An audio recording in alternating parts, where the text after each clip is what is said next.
Hi everyone. Let me get that chat box URL.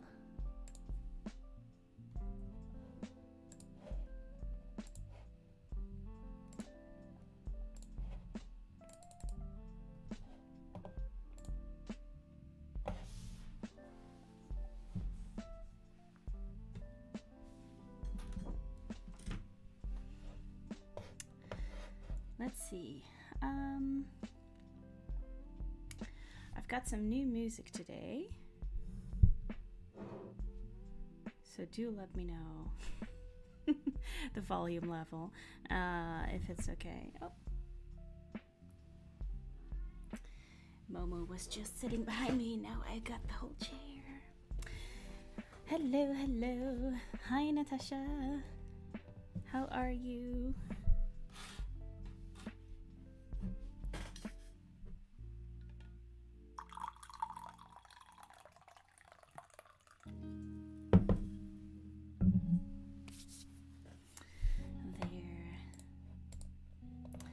Seems to be working.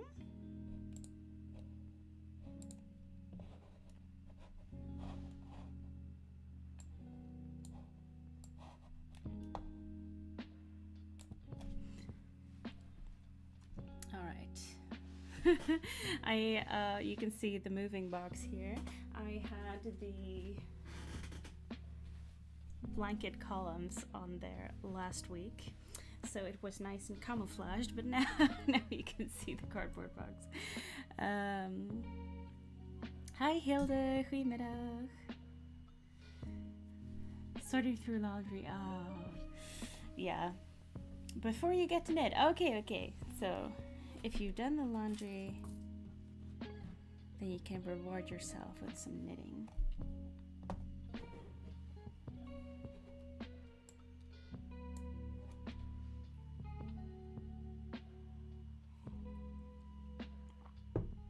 Yeah, do let me know if the music is okay, because I don't know. I did test it, so it should be fine. But I just tested one song, and the others there might be some songs that are louder than others. So feel free to tell me. I'd love to know what you're working on, how your weekend has been. It really feels like Monday, even though it's Tuesday. Goedemiddag, Alex. Hello. And this weekend I tried some machine knitting for the first time, and I have my sweater here to show you. I'll do that in a minute.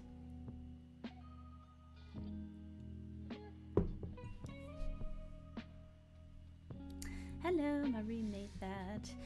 I'm working from home today, so I can listen to my heart's content today. Oh, that's so nice. Thank you for keeping me company.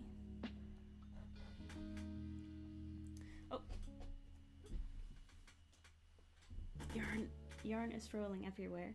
So I have some projects here to show you that I've been working on in the last week.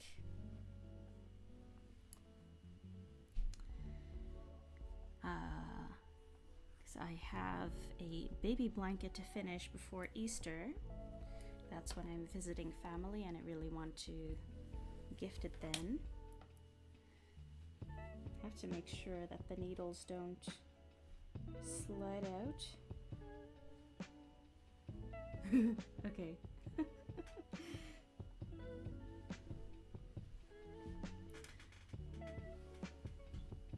But it's difficult to show when I have it on the needles, because it is knit diagonally.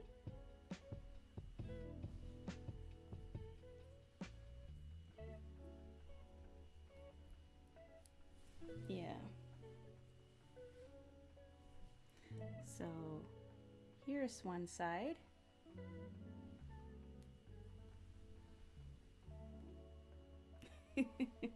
Yeah. I'll show you when it's finished.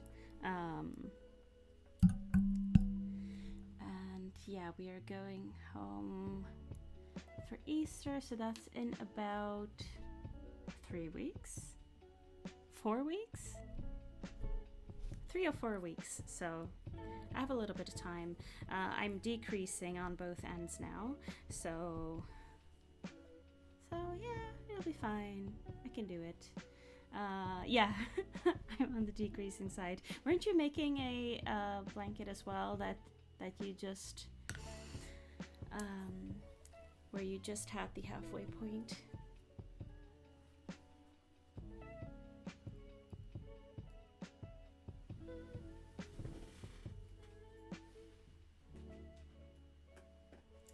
Yeah, but today you can't hear me.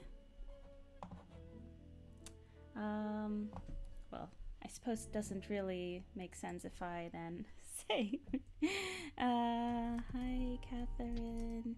Try closing the window and then opening it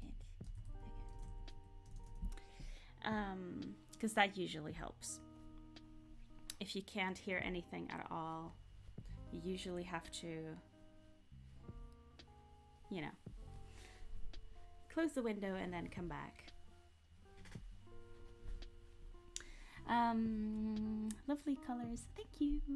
Natasha said I had to start over with mine. Oh, I was working with a color gradient and a solid color, but the colors of the middle of the gradient yarn weren't working out with the solid color. Yeah. Yeah, that's a shame. Hope it's not too much work because I think, you know, when you know something will look better if you start over, then hopefully it's not so bad. Yeah, so we have made quite a bit of progress.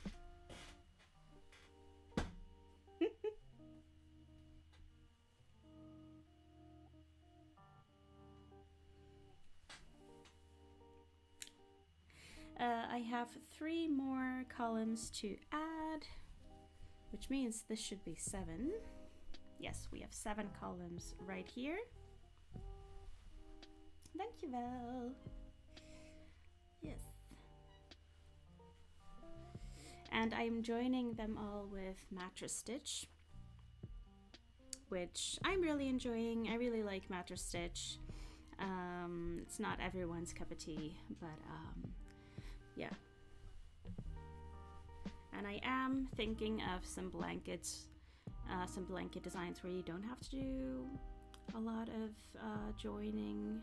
So who knows? If you don't like mattress stitch, then one of those blankets might be for you. Oh, it was on 3mm needles. She's going on leave at the end of this month, but hey, take a lol van dezelfde wol. Yeah. What would be a good English translation for that? Yeah, 2 times the fun of the same yarn. Hi, Anik. Good afternoon. Oh, you know, I haven't made my work in progress list yet, so I might do that first. And yeah, let me show you my machine knit sweater. I have a very simple knitting machine, and so yeah, it is it is a lot of getting used to the machine.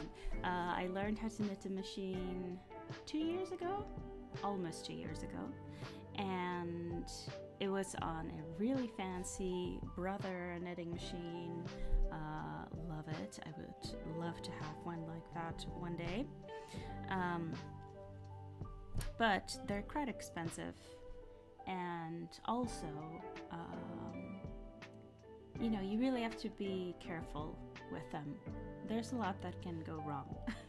And when I saw this very cheap simple machine on Facebook Marketplace, I think it was 20 or 30 pounds. It's really cheap.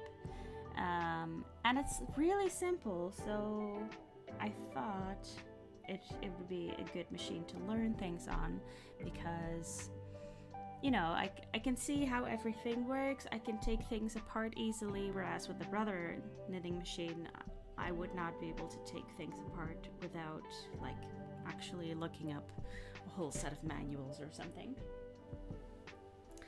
So I ordered some yarn,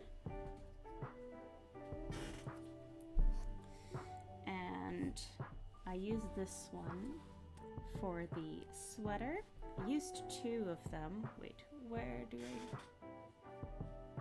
The other one is right there. So I used 2 of them because it is quite thin. Very thin. So I used a double-stranded. It's 100% British wool. Hi, Annalena. And I'm using these 2 colors for the ribbing now, but I used 2 of these for the main part of the sweater. And there's this free sweater knitting pattern that I'm using. It's called the Blush V-neck or something.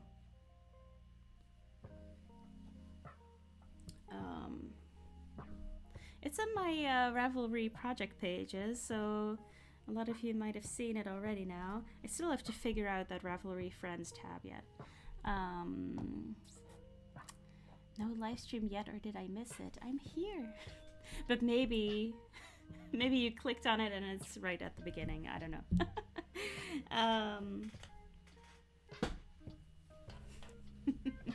Sometimes when you open a video on YouTube, when you open a live stream, sometimes it doesn't set you up to date with everyone. But yeah, so here is what I did this weekend. I started on Friday, and then I did half of the knitting on Friday, half of the knitting on Saturday. And I did all of the seaming on Saturday, and then I went on to knit the what's it called? The hem. So yeah, it's I don't know, this, if you're thinking of it in terms of like hand knitting, it is mind-blowing. Like, oh hey Momo. Hey. How much she's just sitting there. Yeah, so I knit the back and then I knit the front, and you see that for the front I did a V-neck,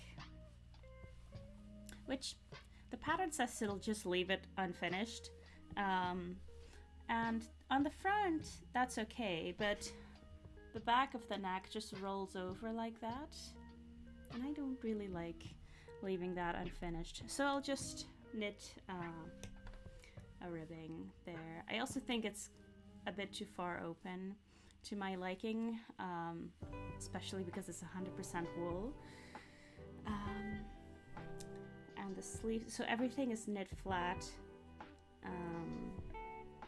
but yeah, it was mind-boggling. Like I knit the back and the front. I joined the shoulders on the machine, and then I put this part on the machine and I knit the sleeves onto that. It was, so I only had to do seaming from the underarm and the side of the body. So yeah, really nice. I've recorded some videos as well of the whole process, so you might see that on the channel very soon. But yeah, I could have finished a whole sweater in a weekend.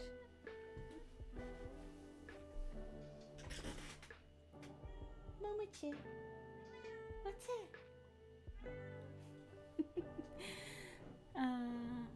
Hi from Tasmania. Oh, hi, Catherine. Welcome, welcome. Hello. Let me see if she wants to join me.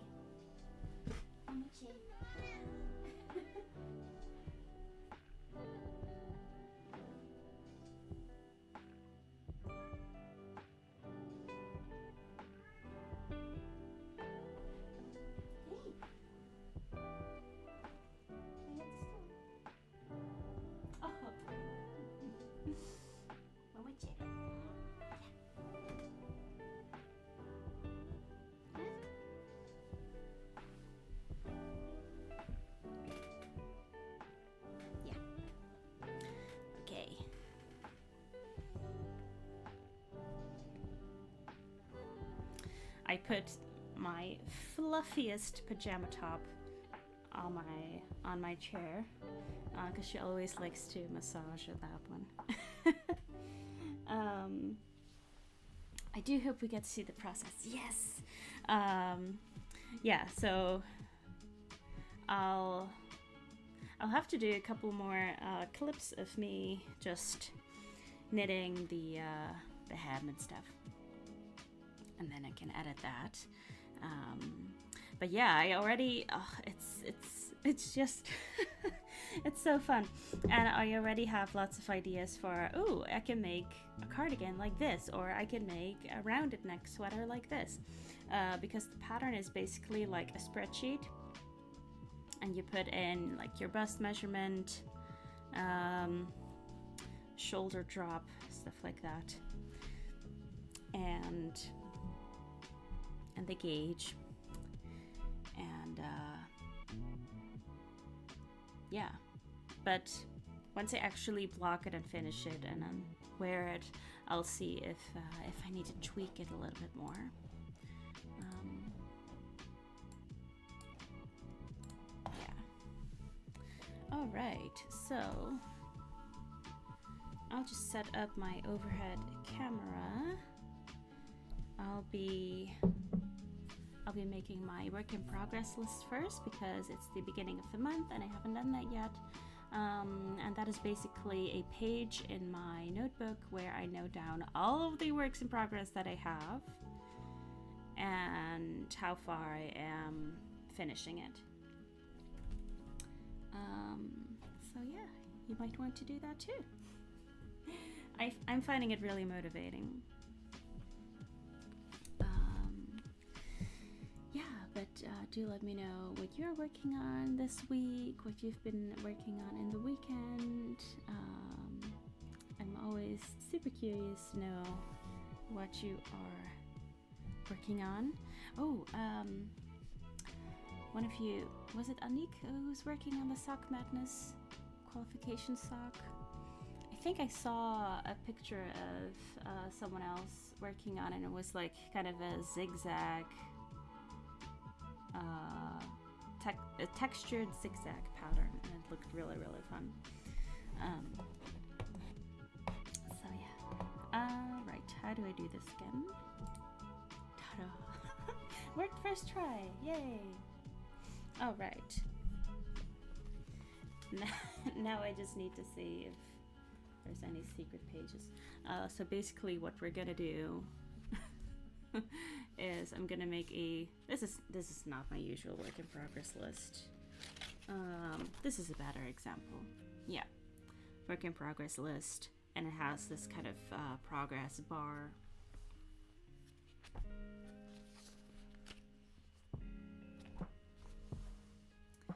Right, that was February.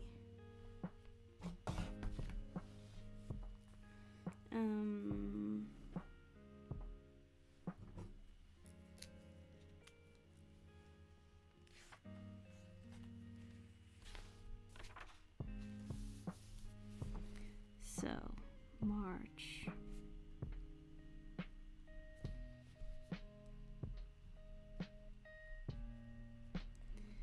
And the idea is that, oh, I don't know if I can speak and write at the same time, because I always get things mixed up. But the idea is that, having this list each month, you're writing down maybe the same project month after month.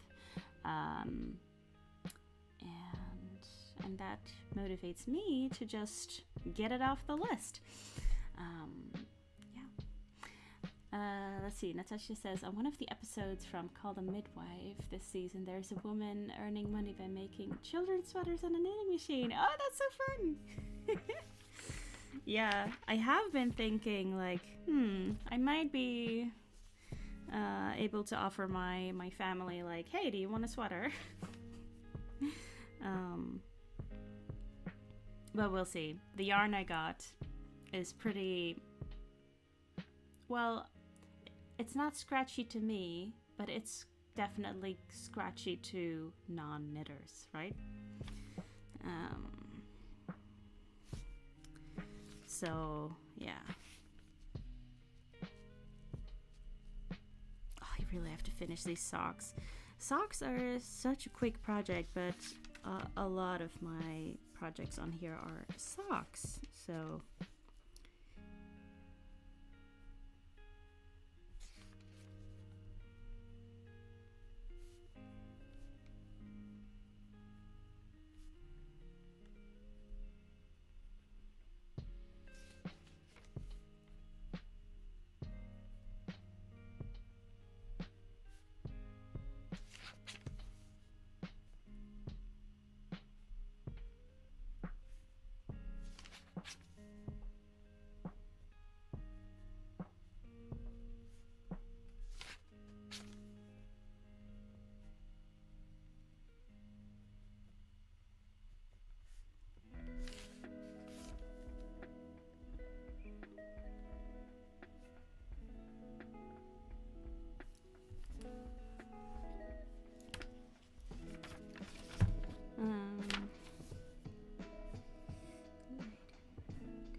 progress bars.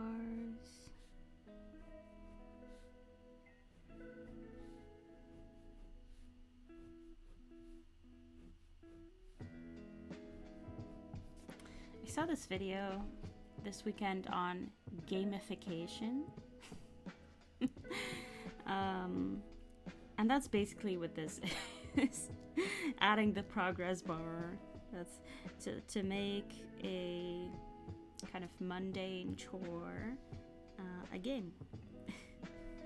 Or have some game mechanics like answering emails with a timer. Like, see if you can do it before the time runs out.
I got 16 works in progress. No, wait, I got the machine knit sweater.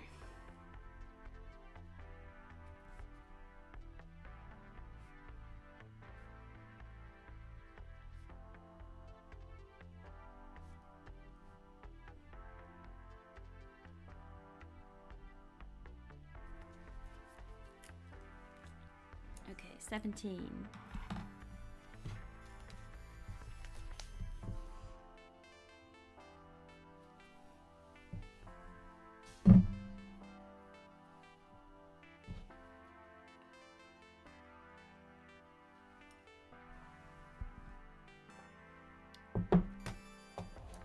Right, so what we are doing today, oh,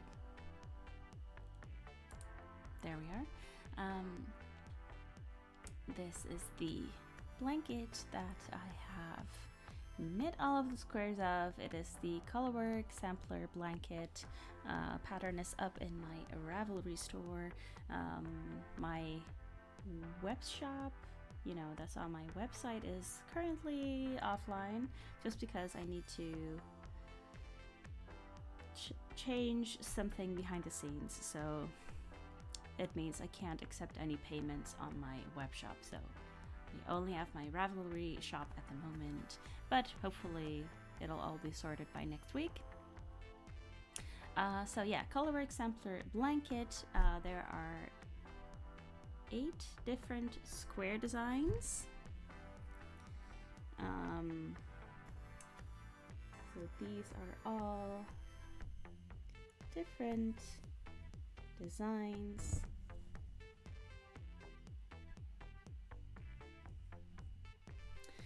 And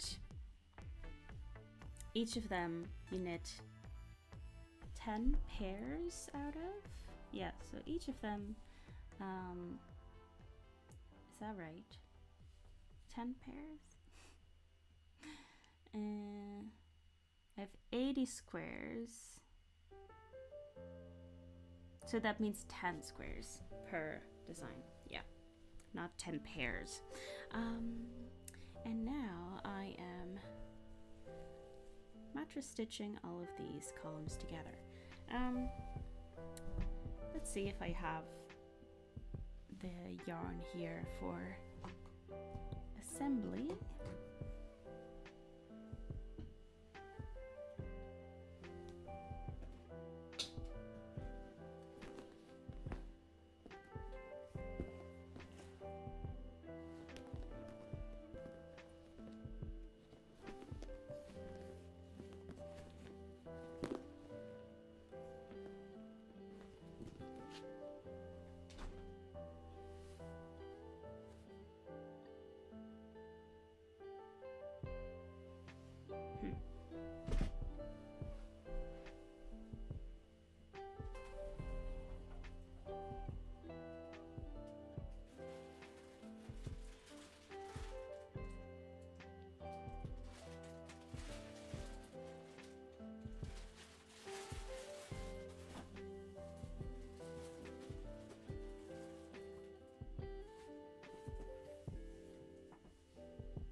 I need more room on my desk. Okay, let's first see. We need to be joining these together. Yeah. Okay.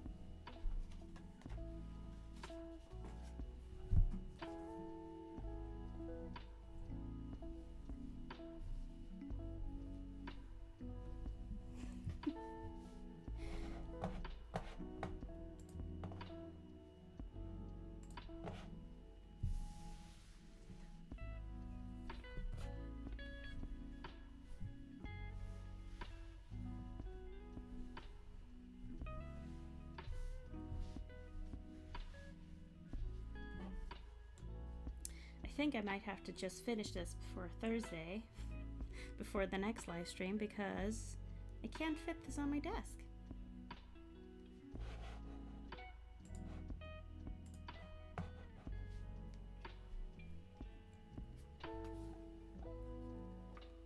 Hello, knitting and outwitting. Oh, I love that username.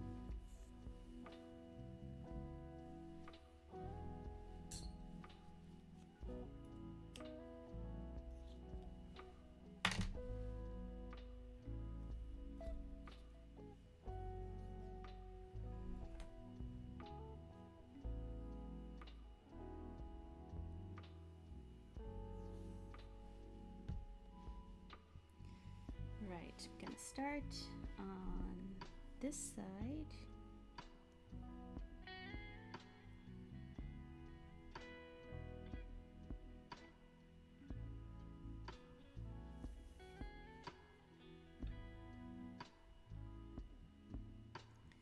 So I'm almost at the end of the assembly, right? I'm 70% done, but after that comes the border, and I really don't want to do it. So you're gonna have to cheer me on when I start the border.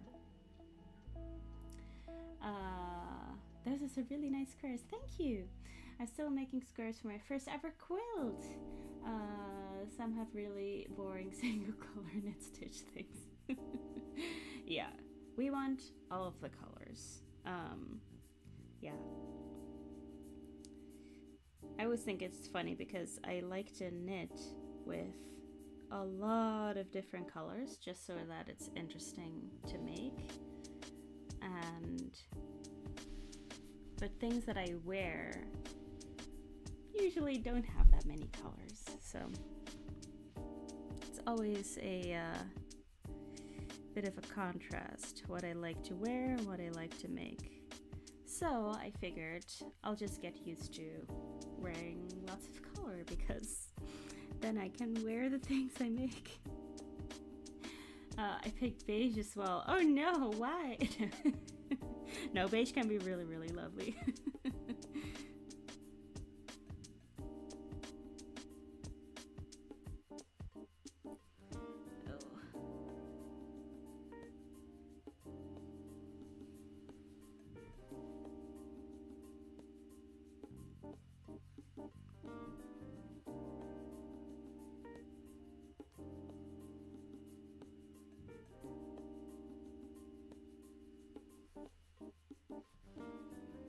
Like, we have the colors that we like, and we have the other colors that make them stand out, right?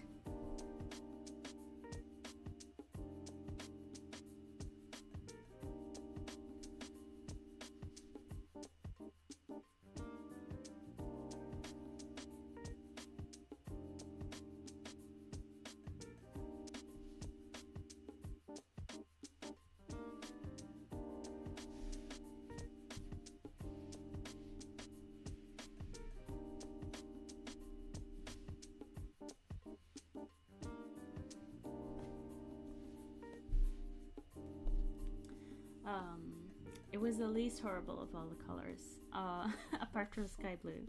I learned the hard way to buy all the wool you need the same day. Yeah, buying out the entire shop supply of beige. Oh, it wasn't enough. And you bought the whole shop supply. Well, sometimes they don't have a lot, do they?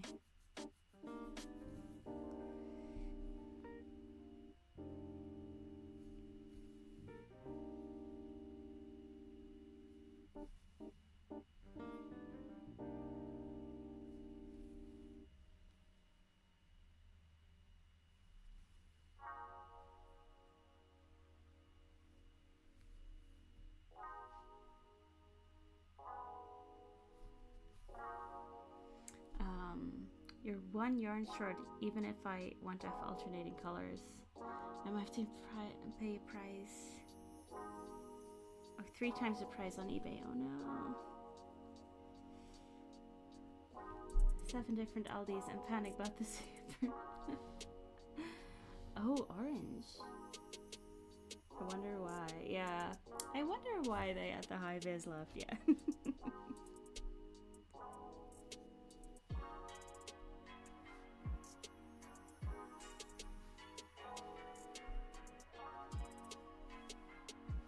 I saw, I think it's probably from the States, where someone bought this Juicy Couture yarn. So it was like this velvety yarn. And she made a Juicy Couture, you know, what's it called? One of those lounge cardigans. And it looked really nice. But I can't imagine all of the yarn you need because it was quite thick, so you need a lot of balls of yarn to make a cardigan.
See, I hadn't finished. Oh, wait.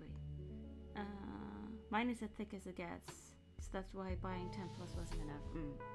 I hadn't finished the first yarn before I went and bought them out, so I thought I have more than enough. Oh. Yeah, sometimes we gotta be real creative with the amount of yarn we have.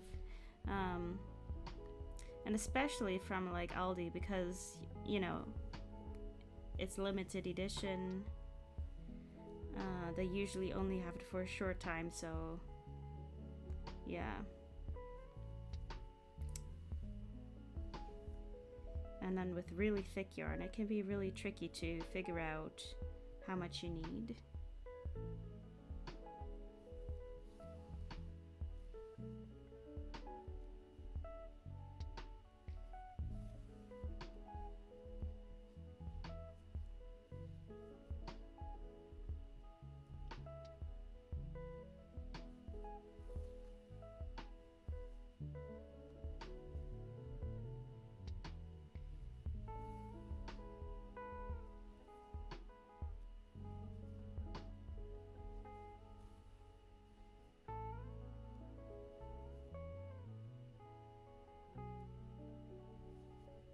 But you know, you could probably find a substitute that's the same thickness.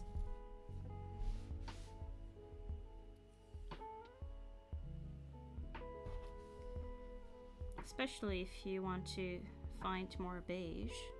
That's a pretty easy color to find.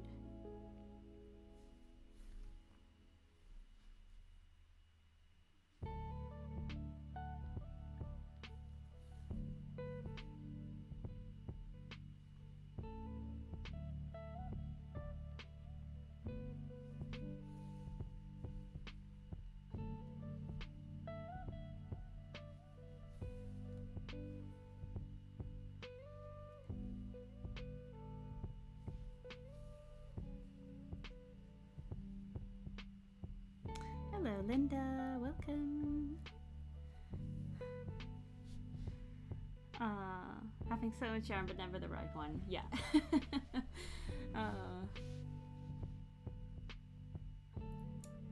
Oh, you thought that would restock. Oh, that's a shame. Yeah.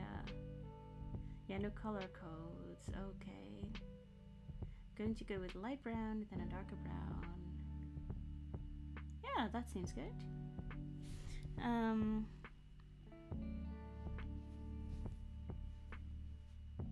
Yeah, it might just be worth looking at, I don't know, like Hobbycraft.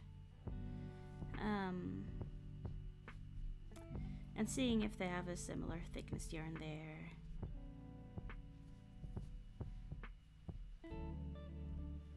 You know, the orange high vis.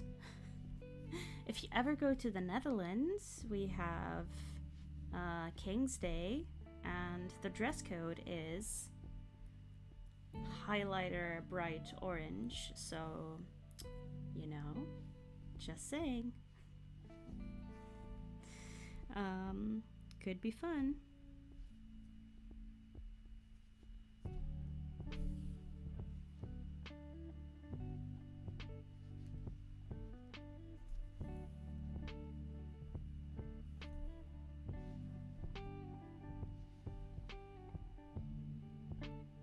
Oh, this is a difficult one.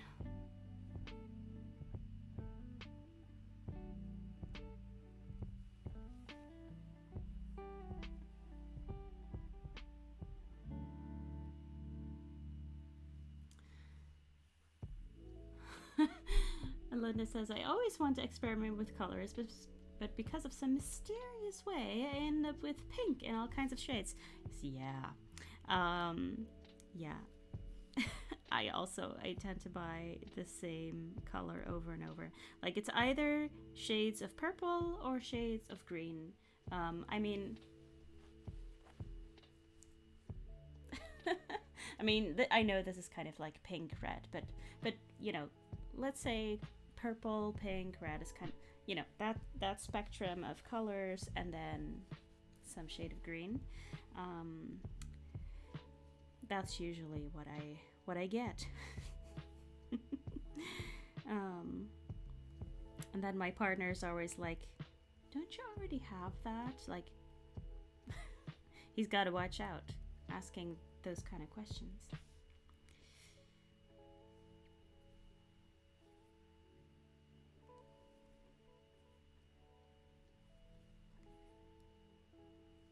Meanwhile, he also always has green clothes, and when he needs new clothes, always buys green, so.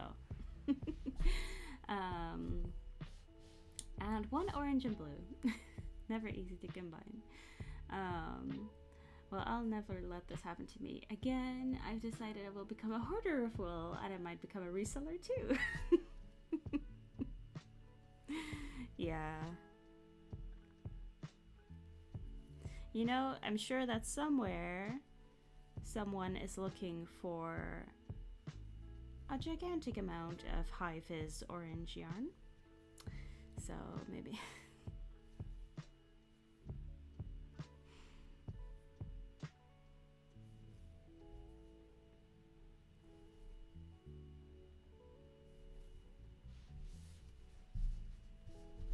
Okay, I always like this part.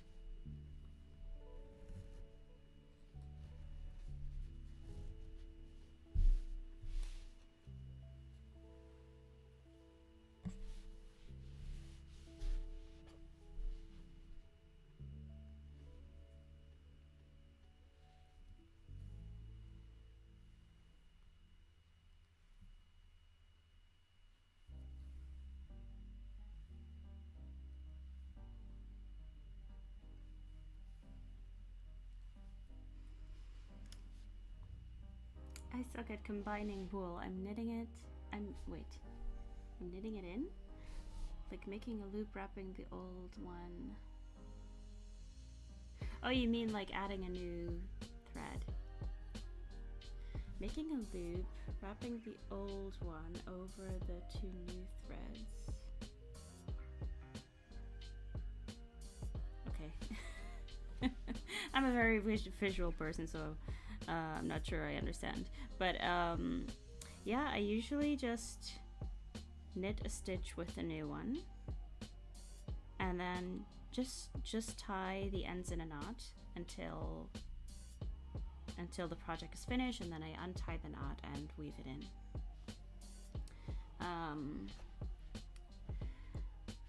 Oh yeah, I use a different yarn to sew it together. I'm using this cotton yarn. It's just a leftover, because it is thinner and because it is sturdier, because I really want to be able to pull on it.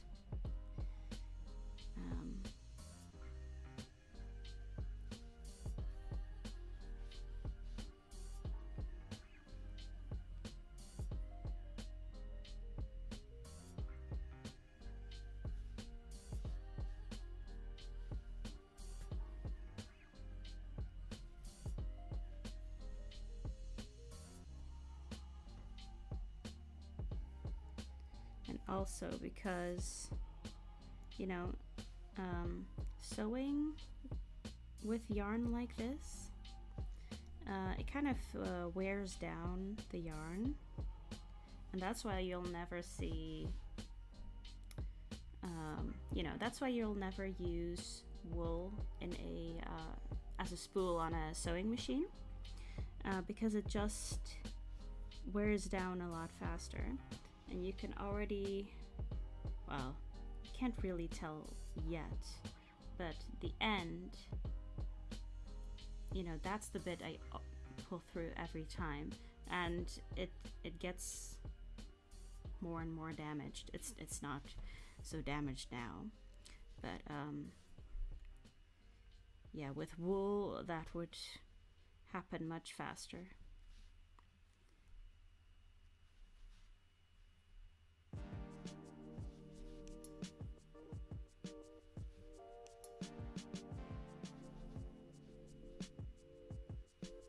It's still possible though, if you wanted to use the scraps, if you wanted to use the one in the same yarn, it's totally possible. You just need to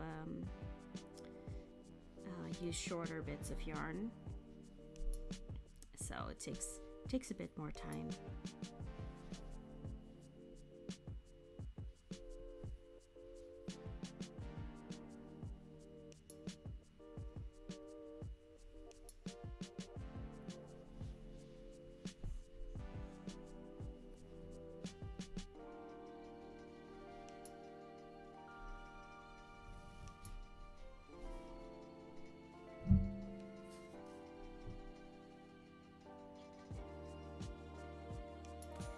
See you later, Natasha.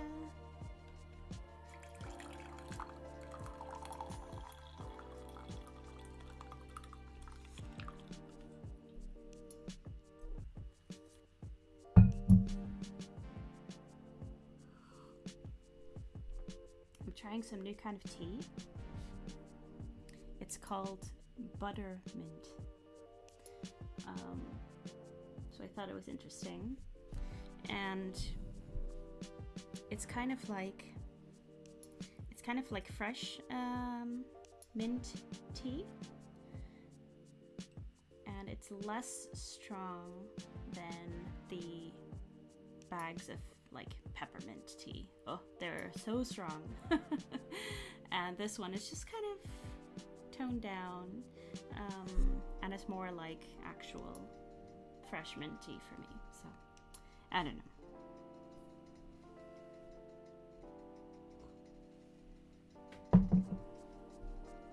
I usually just have black tea, but I wanted to try something else.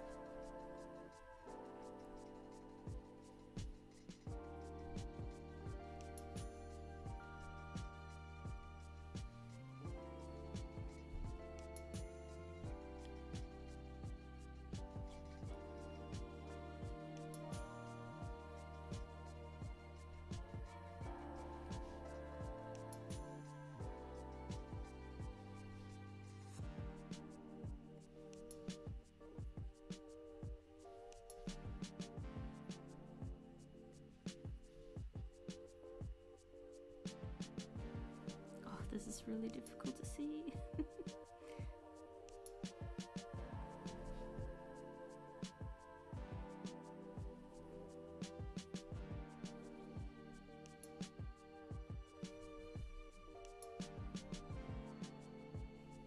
I need coffee all day long.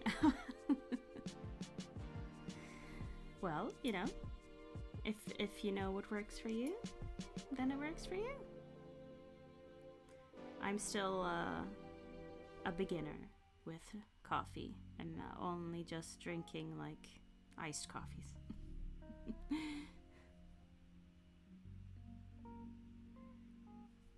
I haven't made my tea today. Normally I make a big thermos full since I'm so lazy. Yeah, I have a big one too.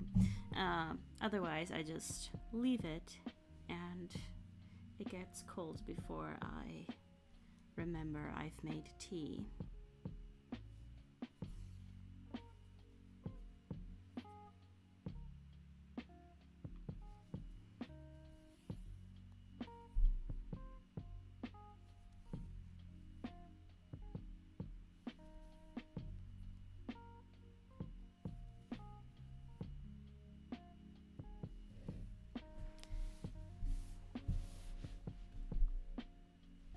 My tolerance to caffeine is super low right now. I'm out of work at the moment. The last time I was working, I ran solely on coffee and coffee alone. Now a few cups of tea has me off the walls. Yeah, I don't know. I've never really had like a proper coffee because I don't like the taste, so I don't really know what caffeine feels like. But I think it's best that I not find out.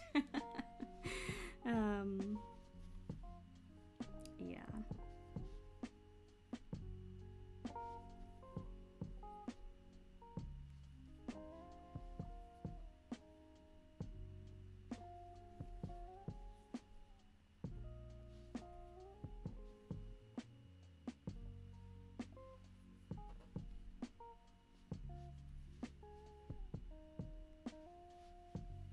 Oh, and for the ones who were here last week I was talking about a woodworking course that I had followed. It was my New Year's resolution to learn how to build furniture. So last week I took the first step and I went on a woodworking course, just learning how to use the drill, learning to saw in a straight line, all of that. And it was quite nice because I was so scared of power tools. So it was really nice to learn that in a kind of safe environment. And last weekend I picked up some old pallets from just someone a few streets down. They were throwing it away. It's good enough practice wood, So I just picked it up for free, and I'm in Inverness in Scotland, and here in Inverness there's this tool library, which is an awesome idea. It's a library for tools. So I just went there and I could pick up a workbench, a drill, a hammer, clamps, like everything that I didn't have. And I have them for 3 weeks. So now I have some wood, I have my tools. So I want to make a bird feeder for our back garden. So gonna try that next weekend. And I'm just really excited.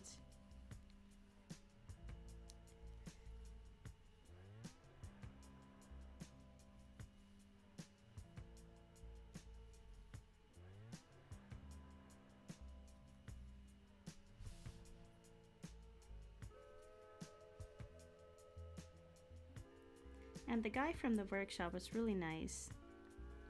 And he said he got into teaching woodworking workshops when a colleague of him or a colleague of his, I think, or a friend. He was teaching woodworking workshops specifically for women, and he was and the guy was like, oh, like specifically for women, why? And then it was like, woodworking, it can be quite an intimidating environment sometimes.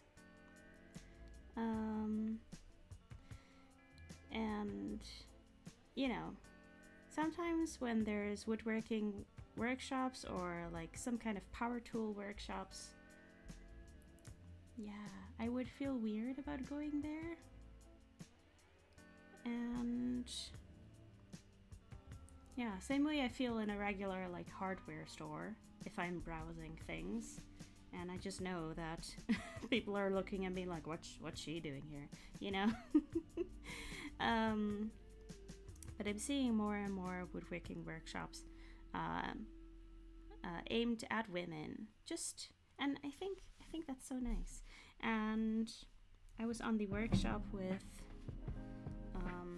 a couple. I think they were like 70 or no, they were almost 70, I think, in the late 60s. And they were doing that as a couple, and I thought that was so cute. And it's just really nice. And at the True Library, they were really kind and welcoming as well. So Annalena says it's going to be a real home year. Yeah, exactly. Yeah. Who knows? I might actually be making furniture by the end of this year. Who knows?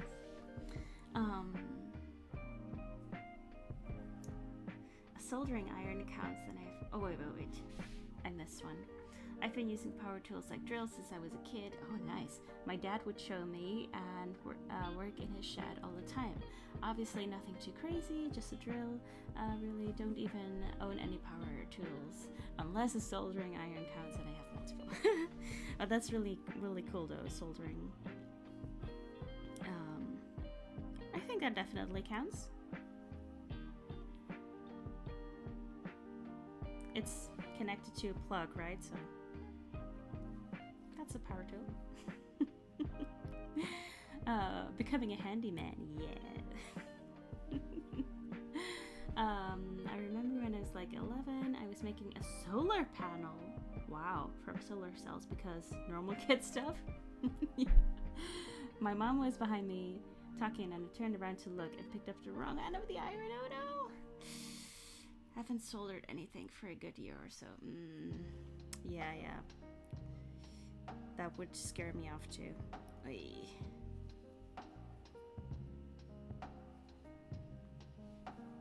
Yeah, I really have to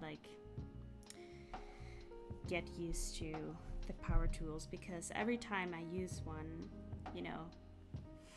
my brain goes, what if this happens? What if this happens? And I'm like, no. In Germany, there's a big hardware company that does that just for women, but not only woodworking, a lot of different things. Yeah, there was one store, might be the same one because it sounds German, Hornbach.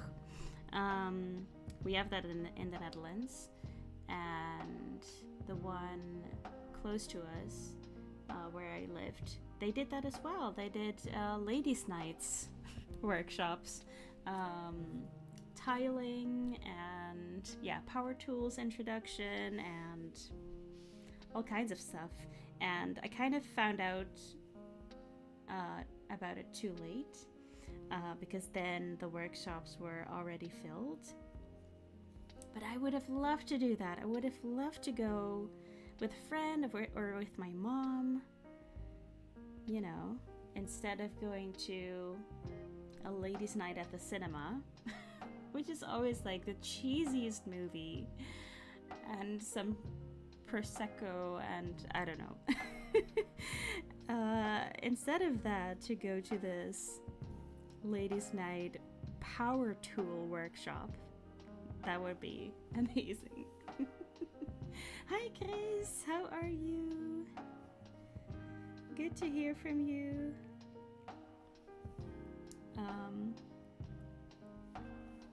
Yeah, wouldn't that be amazing?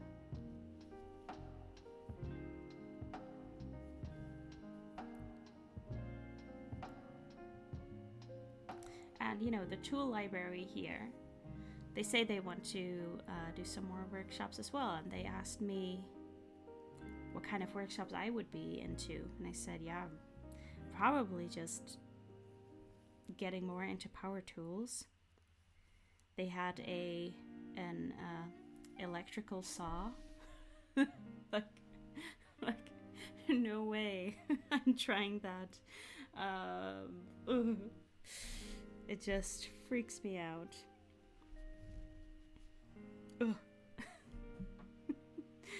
You know, it just brings back awful memories, just this power tools. But, you know, if there was a workshop and I learned to do that safely, then maybe. A bit late, my daughter was here for lunch. Oh, that's so nice. And don't worry about missing the live stream. I'm glad you're here. Well, I'm not scared of. I'm 23 now, 24 this month. Ooh! Is it your birthday? Yeah, it's a birthday month then. Ooh. Happy early birthday. Just got nothing to solder. And not as much. Oh, that heart emoji is in the way. And not as much into electronics or computing anymore. Oh, so you used to solder electronics. I always think of soldering as, you know, with Tiffany, like this stained glass type craft, because then you have to solder as well. My aunt does that. She's really good at it. She makes like this beautiful lampshades of Tiffany. You can solder with that. That might be fun.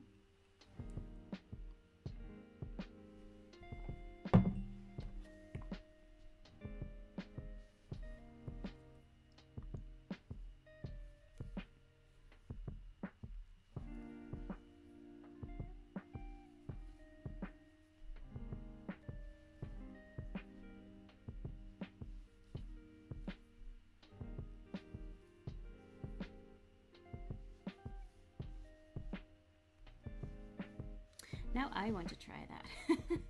Oh, hi! Nessie says hi to you. Hi, Nicole. Hi, Nessie.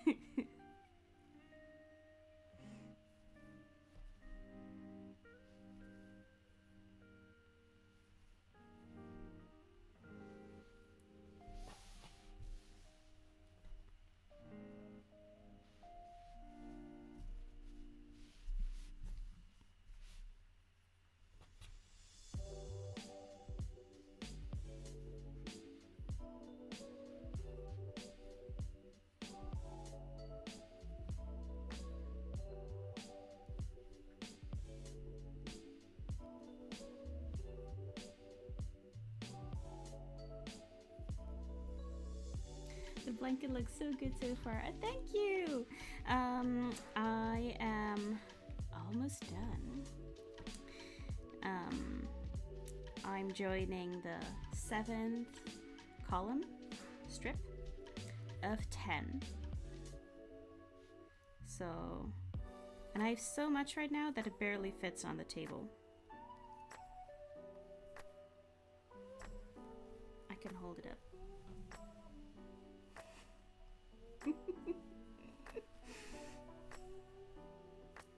Whee! There's so much here. So much blanket. I have to make sure it doesn't overheat my laptop. And talking about crafting and putting things together, I'm joining the IKEA square right now. This is how I'm calling it. Um, coming up to the McDonald's square here. It will be so cozy in the colder gray days. Yeah, is it also getting colder where you are? It was snowing just a couple days ago here.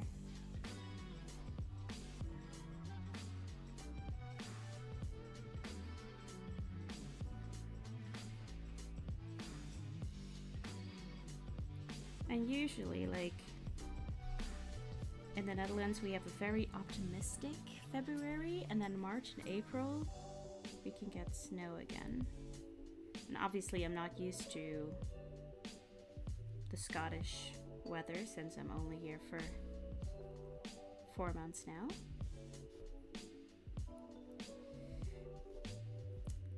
So I can't speak for, you know, what the weather here is gonna do. It seems to be getting a bit colder.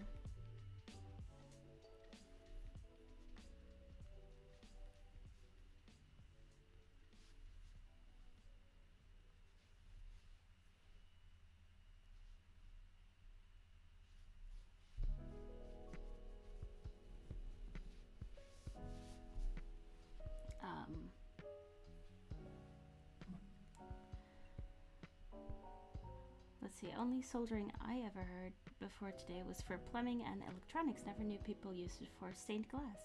I reckon you could get away with using one as a wood burner too. Oh yeah, definitely. Oh yeah. It could be the same thing. I mean, I have a wood burner kit. Like, you know, when you draw on wood. Don't know if don't know what it's called. Yeah.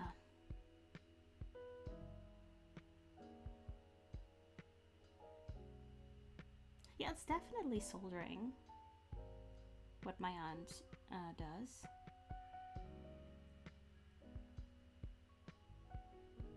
But it's been a long time since I've actually seen her do it, but yeah. Talking about gendered classes, I wish there were young male knitting classes. I want to join a group, but I stick out like a sore thumb. I see a few older males in the little knitting shop sometimes. Oh yeah, you're right. Well, here in Scotland again, I don't really know. It seems like everyone knits, but in the Netherlands, like, yeah, definitely.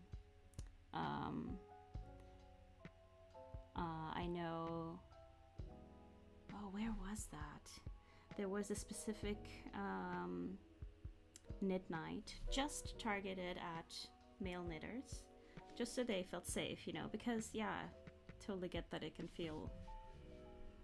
It just feels like, yeah, you're the odd one out. Oh, you're in the UK too. Oh, so you're entering spring now. By the time my quilt stem will be too warm, yeah. But you know, I've always thought, it's like, oh, it's getting colder now. I'll work on my sweater, and then I forget to do it, and then I'm like, oh, I'll just wait till next year, and then it's 2 years before I pick it up again. So yeah. So I've learned to not work on just seasonal things. Just work on it when you want to work on it, and it's fine.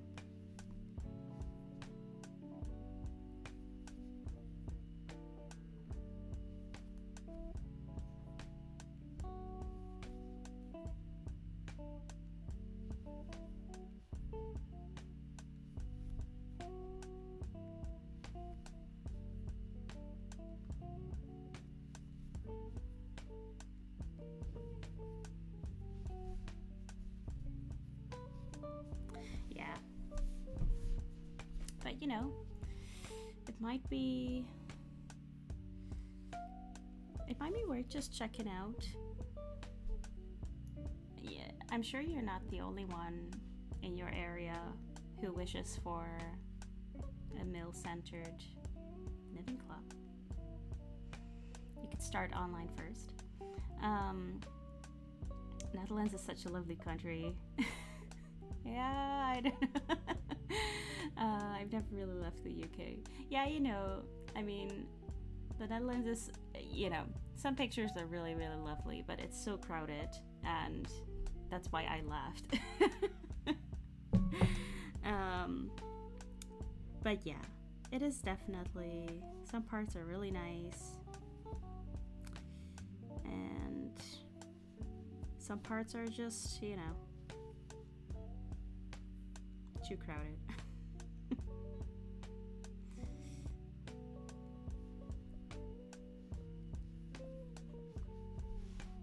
Hi, Natasha. Welcome back.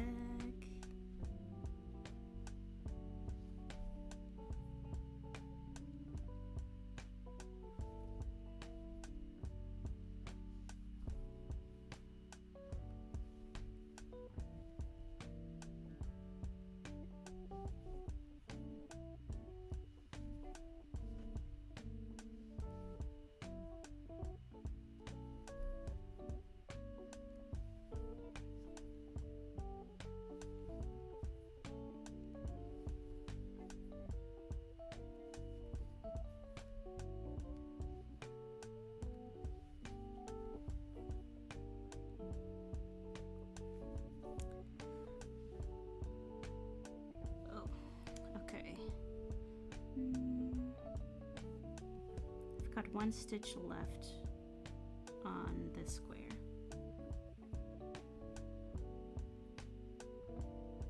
I mean, one square is a stitch longer than the other, so I'll have to be a bit more creative here.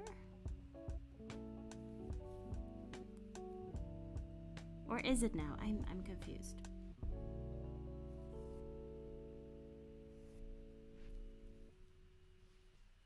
It's fine.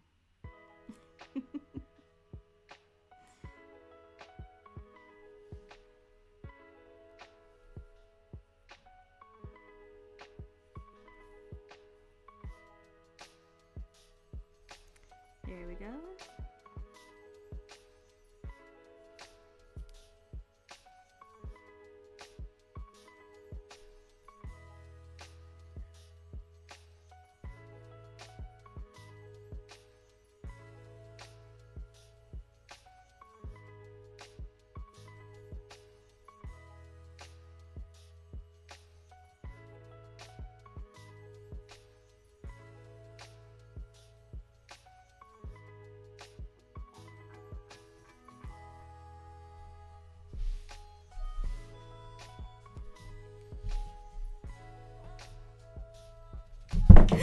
No.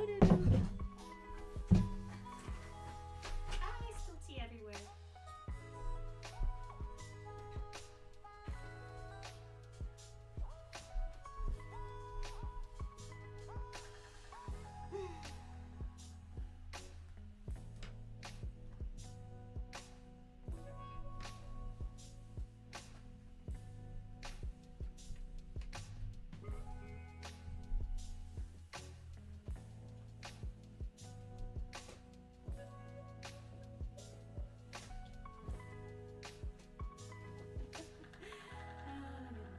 I'm lucky it wasn't black tea now.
Nothing happened.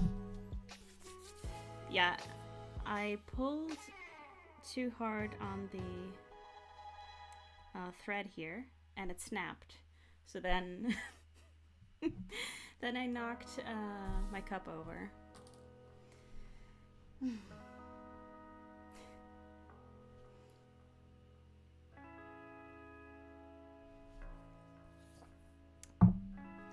Right, but yeah, no harm done. Let's see. Let's see, where did I live? Very expensive. You mean the Netherlands? Yeah.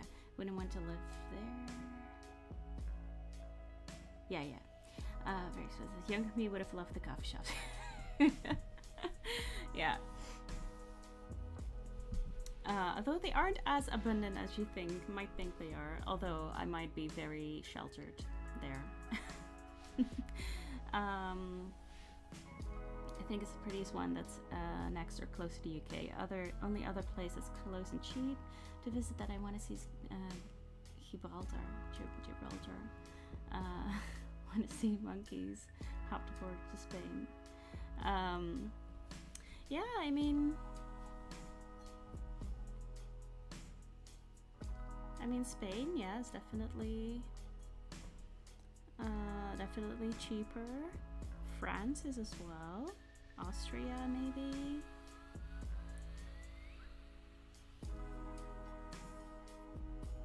But yeah, the Netherlands is expensive. Yeah.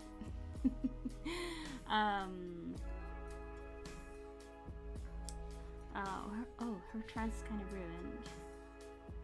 Why? But I'd still love to go for the food alone. Yeah, great food.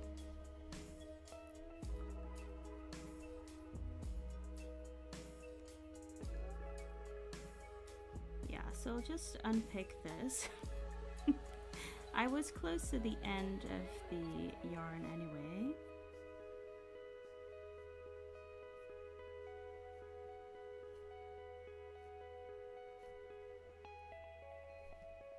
That's probably fine.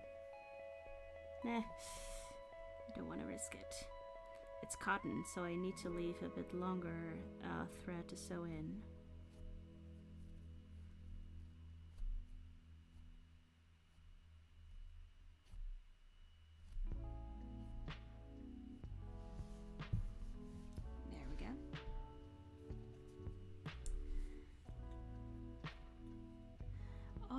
Spilled a matcha latte on your laptop once.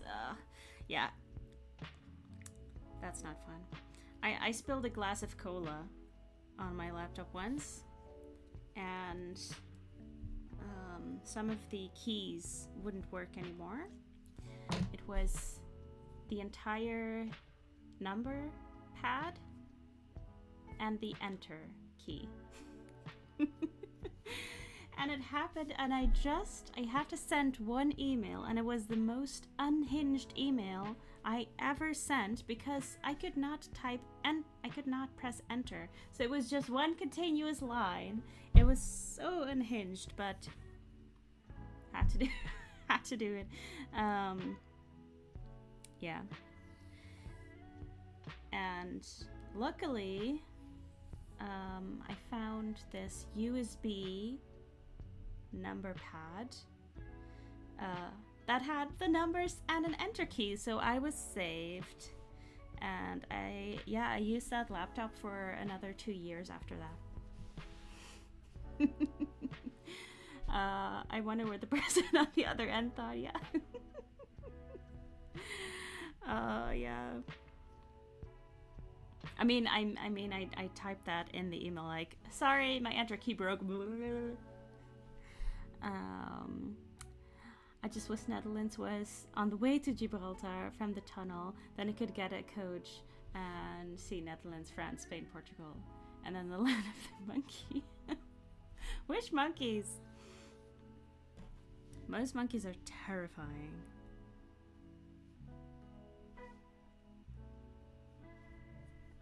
There's this theme park in the Netherlands called Apeldoorn, which is just Monkey Mountain. I don't know what one of the words translates to. But it's really cute. There are these, I don't even know what the monkey's called. It's like skull monkey. And they are so cute and they are so sweet. Yeah. And yeah. What is up with the line of the monkey? So it's probably Gibraltar, right? Or no, you meant... Yeah, the monkeys in Gibraltar and then hopped aboard to Spain, yeah. I haven't heard of the monkeys in Gibraltar. But sure, I believe you.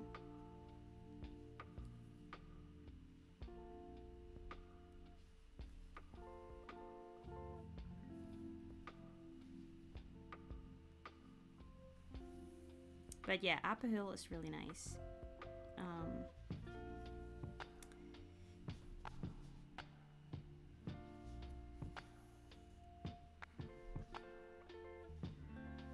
And the monkeys there aren't aggressive, so. Because I've been in other countries where the monkeys were aggressive and, oh, it was terrifying. Terrifying. Yeah, wild monkeys, yeah, so be prepared. And like, you know, the golden rule, don't show your teeth.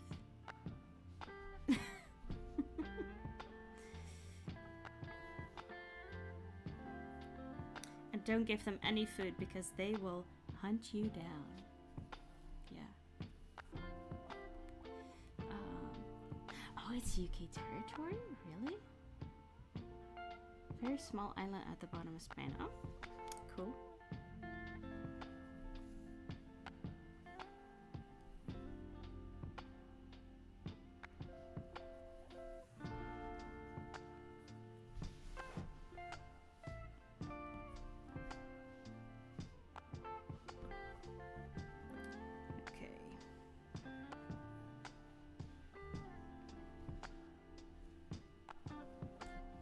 Oh, putting my tea on the other side. So don't make the same mistake.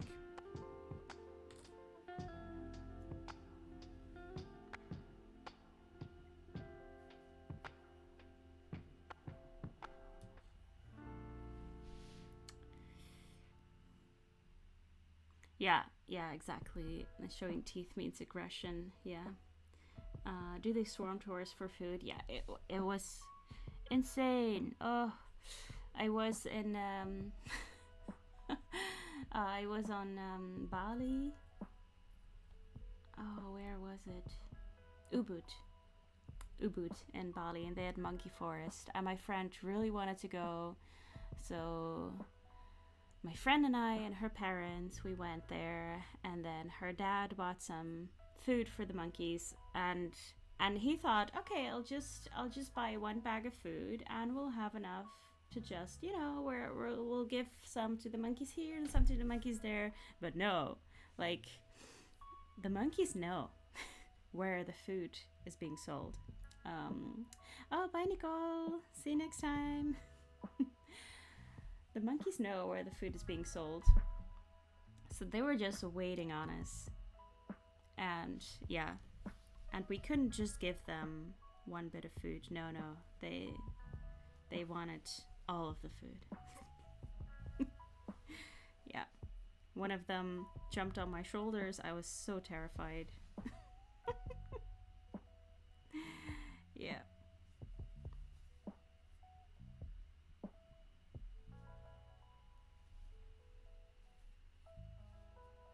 And then one time,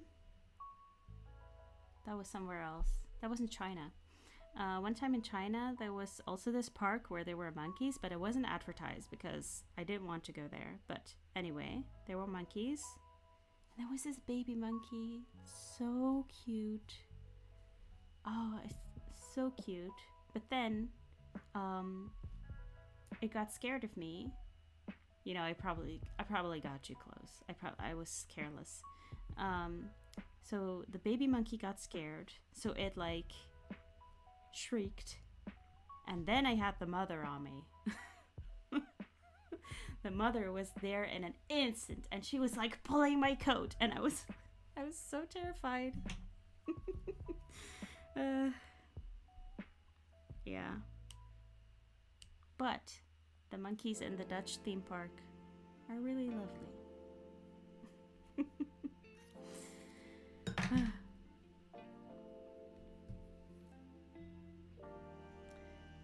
The monkey tourism is really the reason I want to see them. Okay. Well, you'll love it then.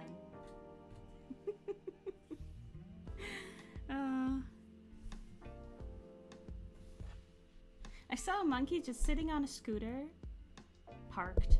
You know, the scooter was parked and the monkey was sitting on it. And in the scooter there was still this like half-empty can of cola, and the monkey was just drinking that, sitting on the scooter.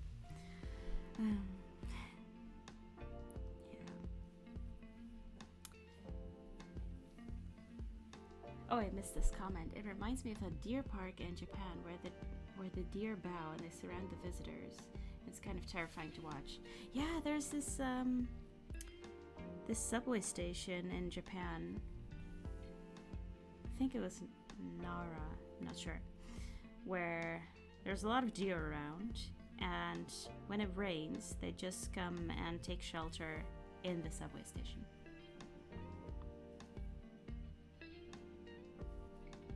But it seemed very cute.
Let's see if I can do this without breaking the yarn.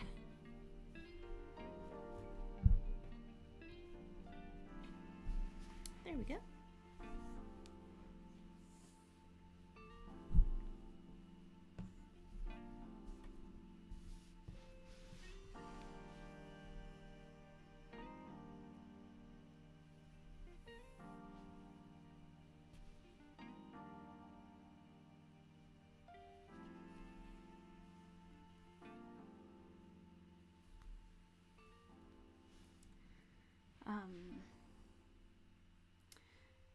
I'd love to visit Japan. Maybe it's countryside and islands. Would love the cheap sushi and other Asian foods.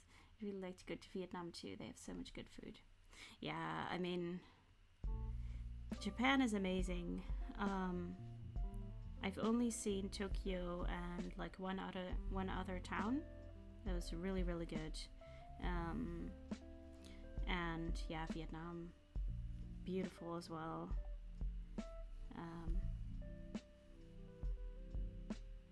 Yeah, really good food. I'd pick Japan each time though. Yeah, that's the country I'd want to visit again. I used to date a Vietnamese guy, so I've kind of accustomed to the insane amount of different dishes they have. I swear, any country that's experienced food scarcity can make anything taste amazing. Also, chopsticks work surprisingly great for eating olives. Forks and spoons suck. Yeah, chopsticks are great. Yeah, and the food is just amazing. Yes.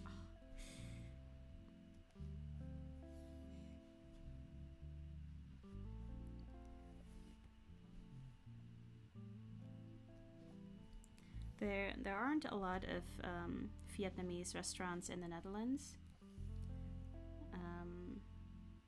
So the first time I tried Vietnamese food was at my job, which was this Asian food import company. I'd been to China before then, but I hadn't tried Vietnamese food, and it was so good. And there isn't a lot of Thai food in the Netherlands as well. You know, it's more and more now, but they mainly focus on Chinese and Japanese cuisine, and Korean nowadays.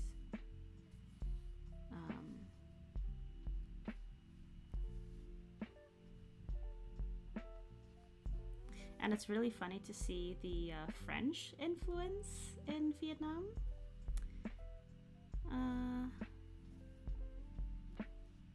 Like the banh mi baguettes. They're so good. Rule of thumb is the grosser it sounds, the better it's gonna taste, or no one would still be eating it. Yeah. And for the restaurants, the smaller their chairs and tables, and the more plastic, the better the food. And for the menus, like the more the pictures are like faded. Oh, that's such good food.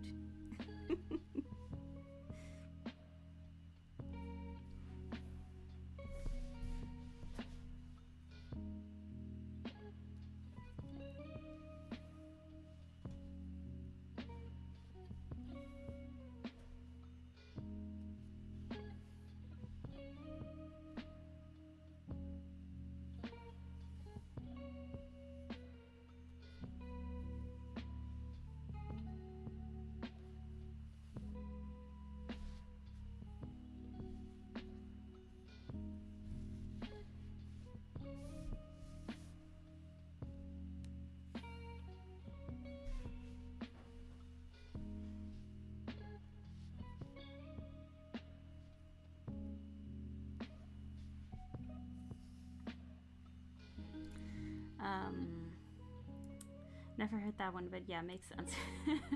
So they get more Asian customers since they are smaller.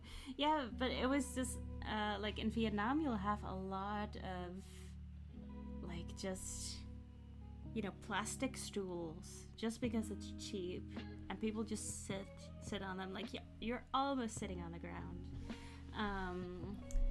Me and my ex would always judge the quality of the restaurant before going in by the ratio of whites and Asians. Yeah, it depends on where you are. Yeah. I mean, it's been years since I was in Asia. I studied in Beijing for a whole year, but that was in 2012. And me and my friends were basically the only white people in whatever restaurant we went to, so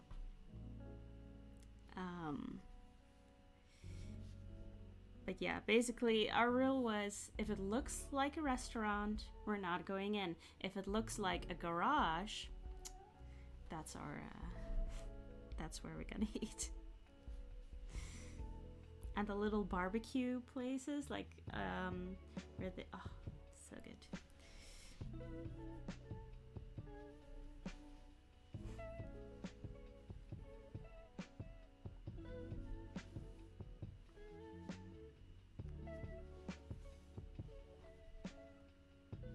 There aren't a lot of Asian restaurants up north here, so I'm just learning to cook my own, but yeah, love to visit again.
I'm down south. Before Brexit, we had no sushi places where I live.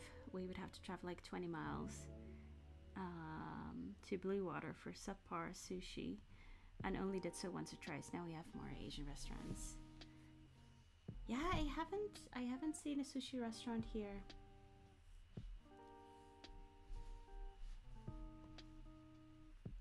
Now I want sushi.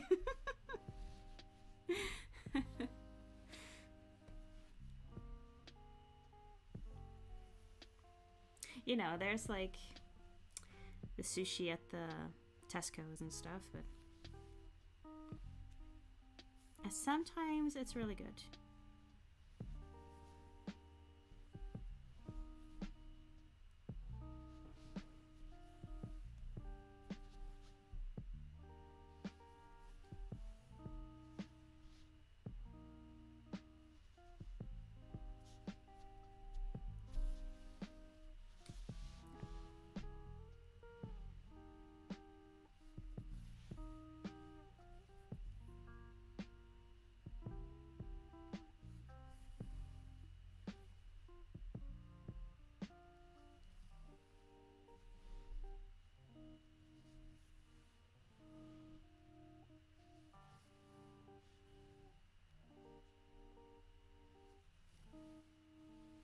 There is hope.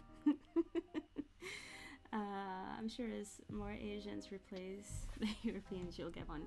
Yeah, and I'm sure there is a sushi place somewhere. The used sushi at Tesco's is alright. I only bother if it's on discount with the reduced stuff.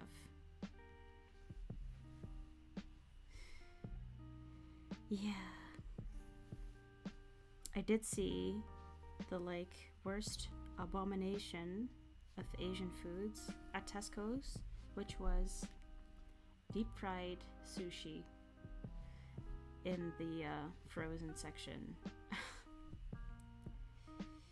Just a jail for whoever thought of that. Just instant jail. Yeah, no.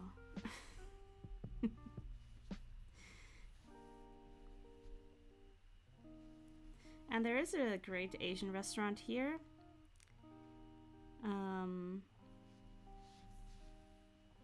But I feel like they're trying to please the Scots, so they have a lot of deep fried stuff that should not be deep fried, or you know, a lot of fusion dishes.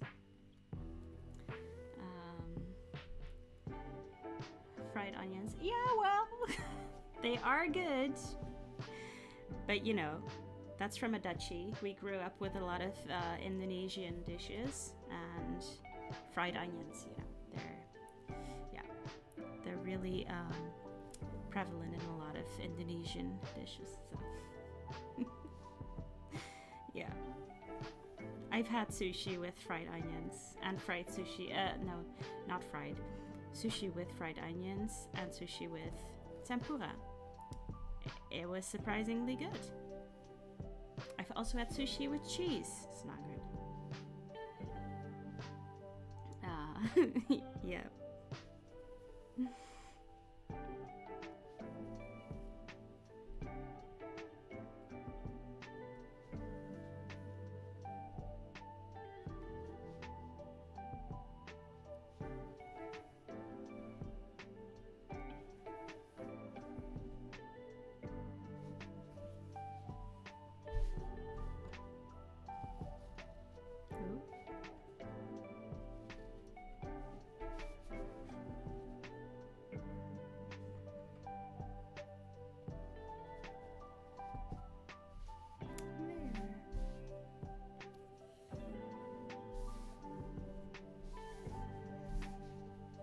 Okay, I don't think I can finish this row before the end of the stream, but I'll try.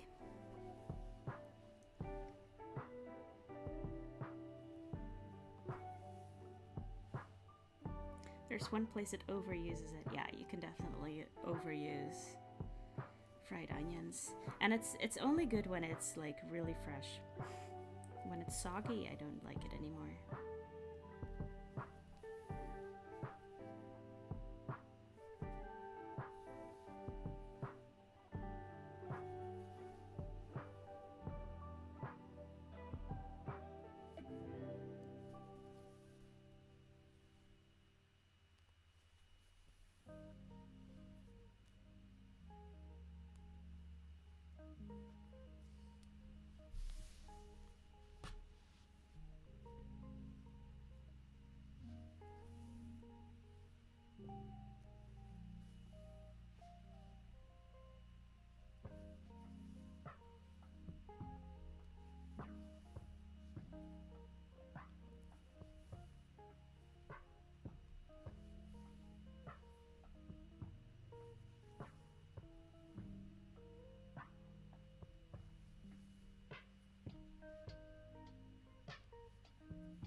Hi, Ines. Wait, is this the first time you're catching the stream? Hello.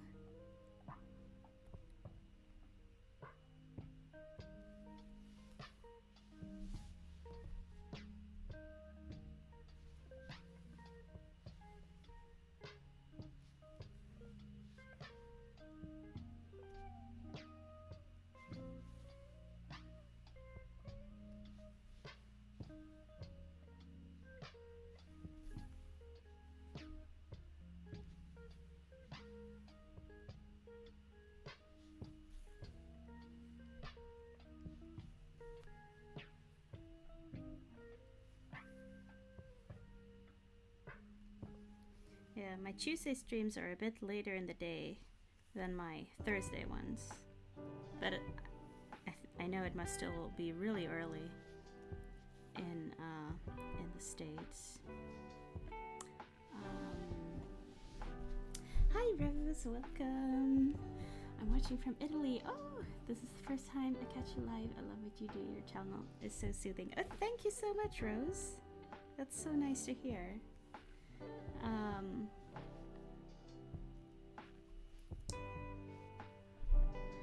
god, I can't tell what way to put the needle back in. Why didn't I just learn to remove rows without taking the needle out?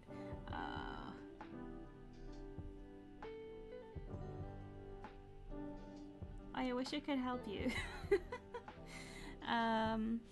You could drop down a few. I mean, you know, it's oh wait, I know the perfect one. Okay, I'm gonna try to help you. Oh, this is a bit more difficult since it's ribbing, but one almost foolproof, right?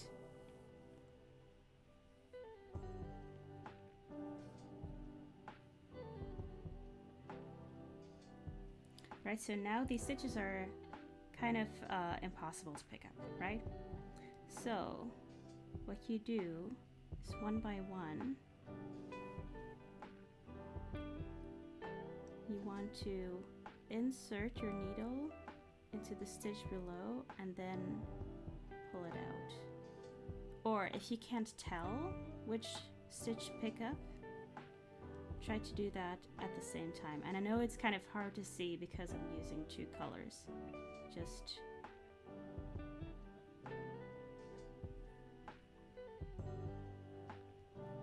and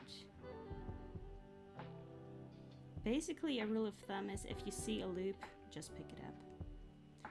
But if you drop a stitch and then pick up the loop that appears, that's usually a good bet.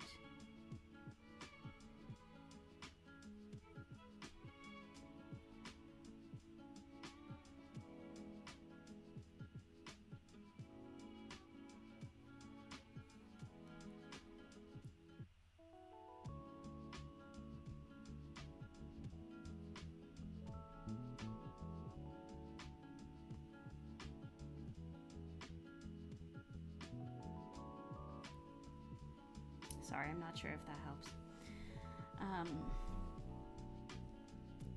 Ines says, I often just catch the end. Yeah, I'm always at the end of the stream. That's fine. I like to watch a replay and enjoy watching during my morning coffee and knitting. But it's nice to catch you.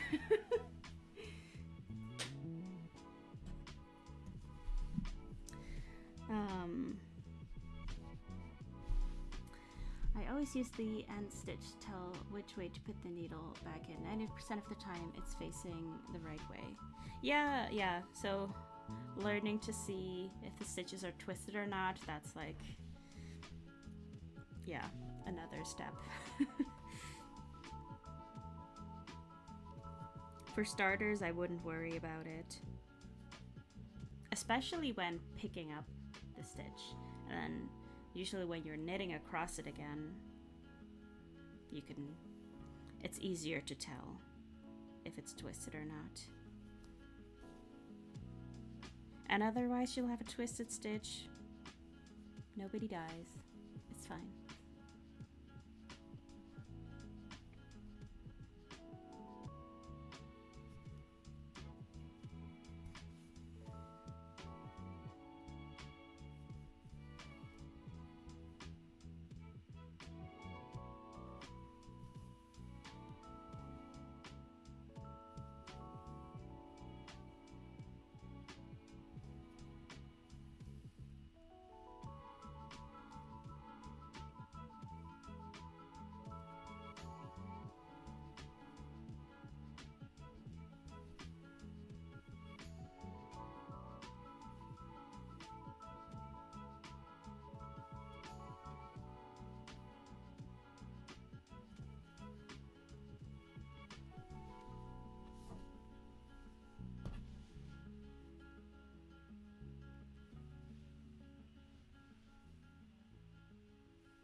But yeah, I will be back on Thursday from 10 to 12 UK time in the morning.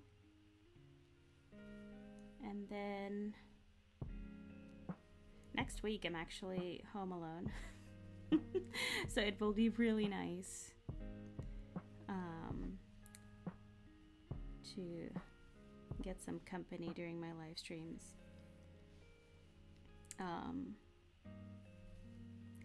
So yeah, it's basically just Tuesday 12 to 2 GMT and Thursdays 10 to 12.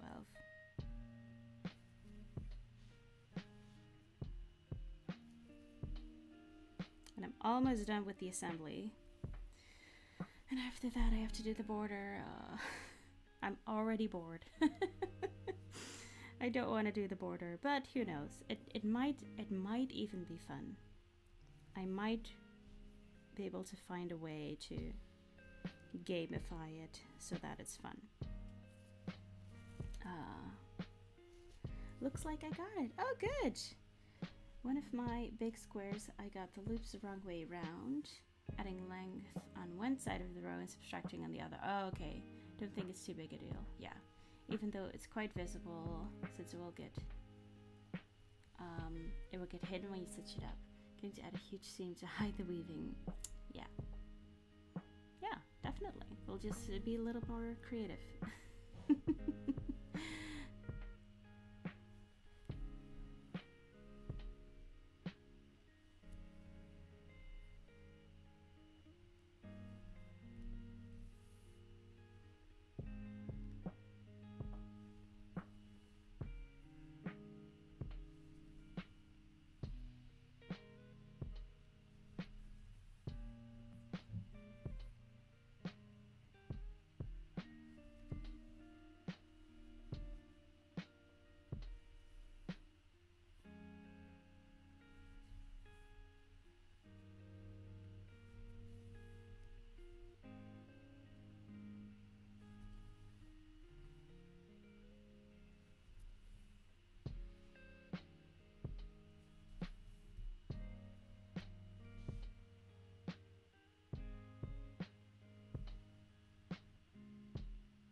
Almost finished. I'll just stay until I finish the end of the row.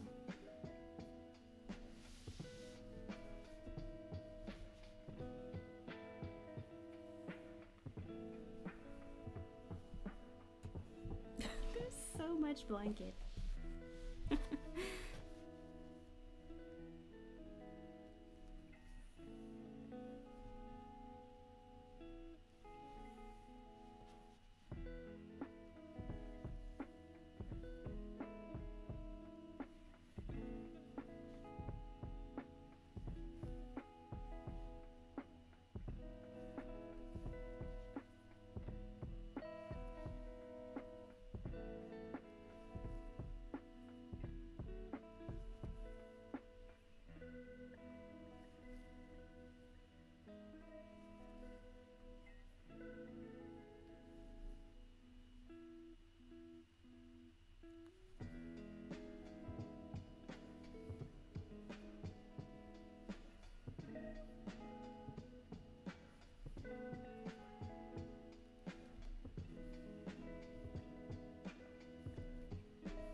Oh, you're in Rome. Oh, it's a beautiful, warm, and sunny day.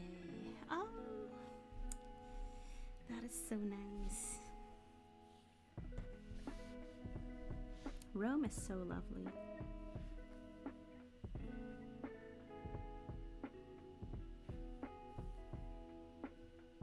I visited once, but it was a long time ago.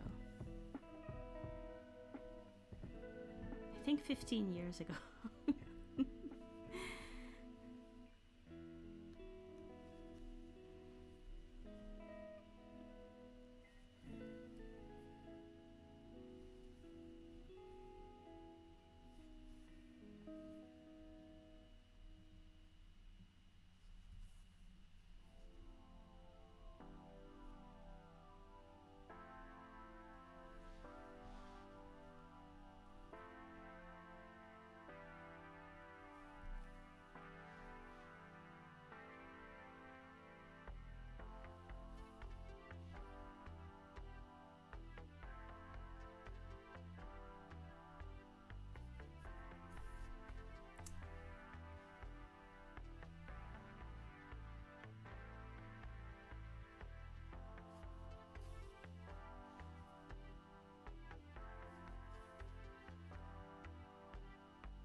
Oh, thank you, Rose.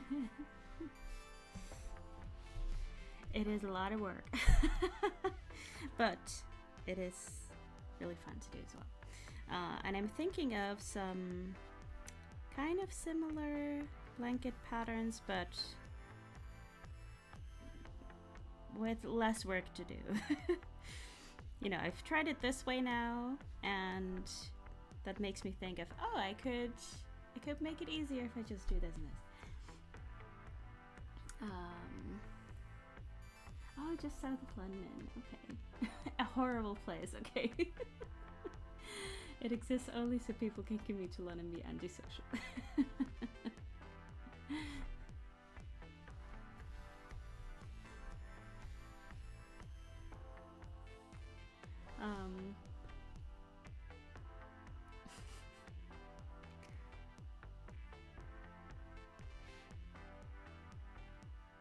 Oh, you're an expat Canadian. Oh, fun.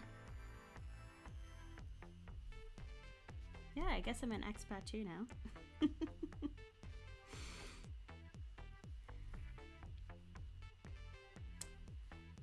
I think I did have the best pizza of my life in Rome. It was just a school trip, but it was really fun.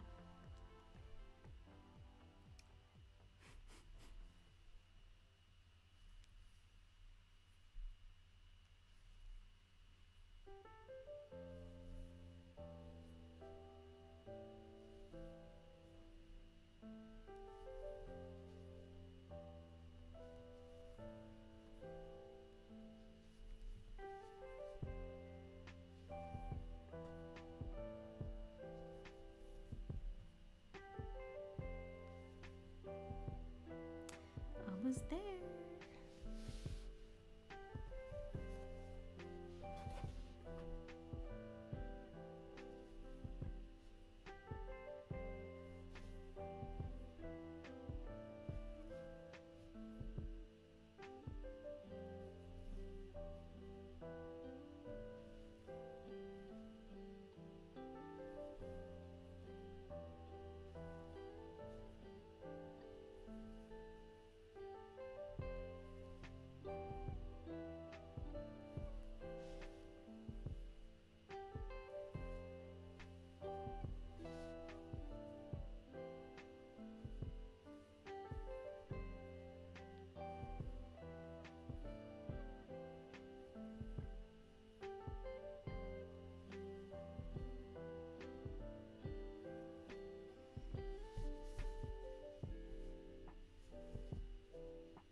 Oh, I think it makes it a lot of the top 10 worst places to live in the UK list. Wow, really? And just as expensive as the rest of the south. Should really move up north, but got a good setup here. Found a very nice landlord who lets us sublet and have a cap for normal prices. Um, yeah, I mean, it is cheaper up here. But we were really lucky as well with our landlord. He's really nice. He let us have our cat as well. And yeah.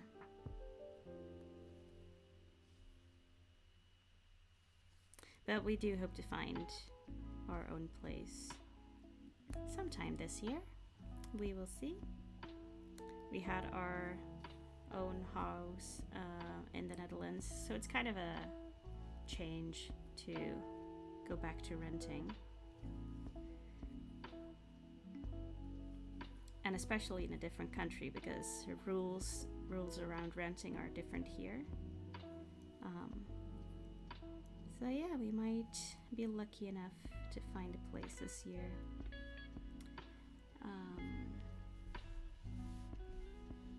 Oh, Liverpool is nice. Carmen, after you finish this blanket, what will you delight us with in your next live streams?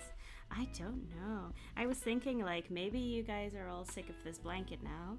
I hope you're not. But yeah, I have tons of projects. So, just have a few more stitches to go. I'm working on a baby blanket right now for my sister-in-law, and I'm in the process of machine knitting my first sweater, so that's really fun. But yeah, don't worry, I'll have lots and lots of projects for many more live streams.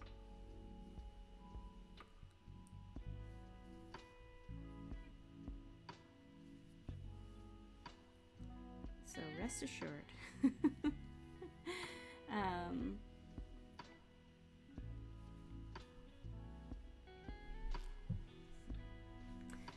Oh, I do very rarely go sea fishing, so I would miss the ocean. Yeah, it's very nice to live by the sea.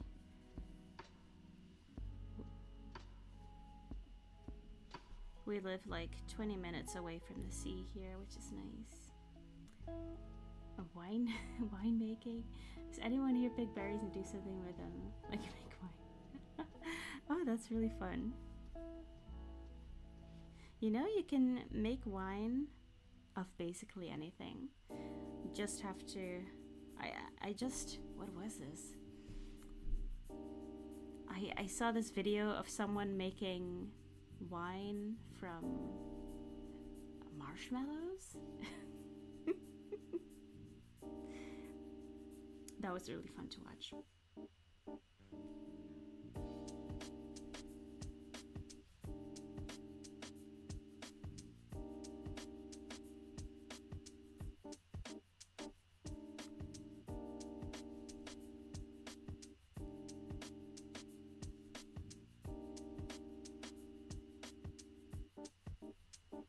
There we go.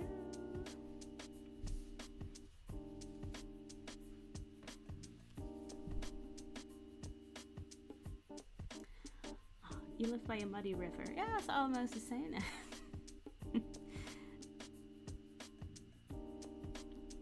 Yeah, we used to live 2.5 hours from the ocean. So it's really nice to only live like 20 minutes from the ocean. Hell, I can see the Moray Firth from my house. It's mind-blowing.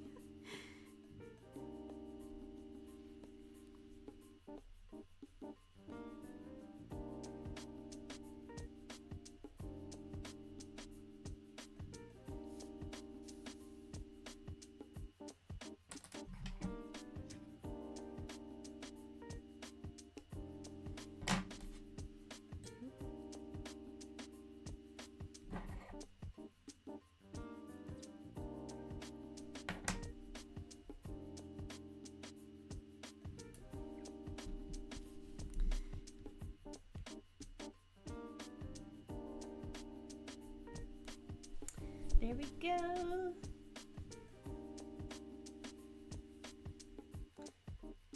just 2 more rows to add. Ah.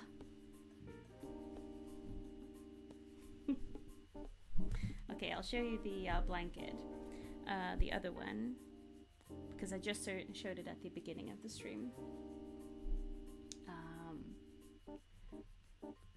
Yeah, marshmallows are basically just sugar. Yeah, so yeah, but they were flavored marshmallows. I don't know, it was some American brand of marshmallows. I don't remember, but yeah, it was basically just sugary alcohol water, which sounds nice.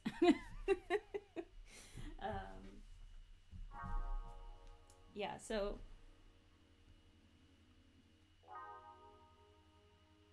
this one is almost falling off the needle, so I need to be careful. But I'm also knitting this baby blanket. I'm knitting it diagonally, so it's kind of difficult to show you right now.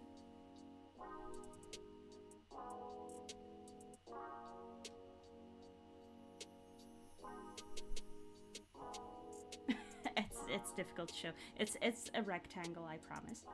I have to finish that by the end of the month, and my machine knit sweater, which I'm now hand knitting the ribbing, and then I have to add the ribbing on here. This is like terrifying. It's just a bit of waste yarn and then just live stitches. But it's fine. It's fine.